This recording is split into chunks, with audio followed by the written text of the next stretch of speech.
ایک نوجوان کسی بزرگ کے پاس آیا، حضرت آپ فرماتے ہیں کہ غیر محرم سے نظر کو بچاؤ، اور میں کیا کروں، جوان العمر ہوں، میرے اندر جذبات کا اتنا غلبہ ہے کہ بازار سے گزرتے ہوئے غیر محرم پہ نظر پڑ ہی جاتی ہے، آپ مجھے کوئی طریقہ بتائیے کہ میں اپنی نظر کی حفاظت کیسے کروں۔ ان کا بھائی میں آپ کو بتا تو دوں گا طریقہ، لیکن آپ کو ایک کام کرنا پڑے گا۔ کون سا کام؟ کہ یہ پیالہ دودھ کا ہے، اس کو بازار کے دوسرے کنارے پر ایک عالم رہتے ہیں، ان کو پہنچا کے آؤ۔ اس نے کہا جی بات ہی کوئی نہیں، میں پیالہ پہنچا دیتا ہوں۔ ان کا یاد رکھنا، اگر پیالے میں سے ایک قطرہ بھی دودھ کا گر گیا تو میں ایک بندہ تمہارے ساتھ بھیجوں گا، وہ اسی جگہ بھرے بازار میں تمہیں جوتے لگائے گا۔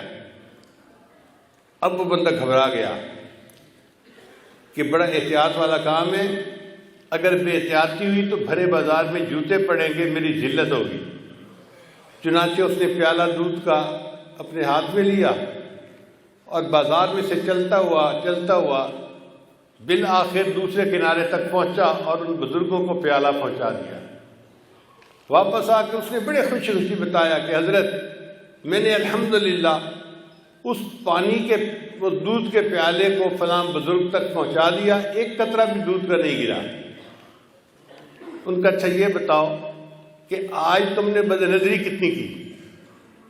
حضرت وہ جو آپ نے مشتنڈا ساتھ بھیجا تھا نا کہ یہ جوتے مارے گا، اس کا خوف اتنا تھا کہ میرا دھیان ہی عورت کی طرف نہیں گیا، میں تو پورا راستہ یہ دیکھتا رہا کہ میرے دودھ کے پیالے میں سے ایک قطرہ بھی نیچے نہ گرے۔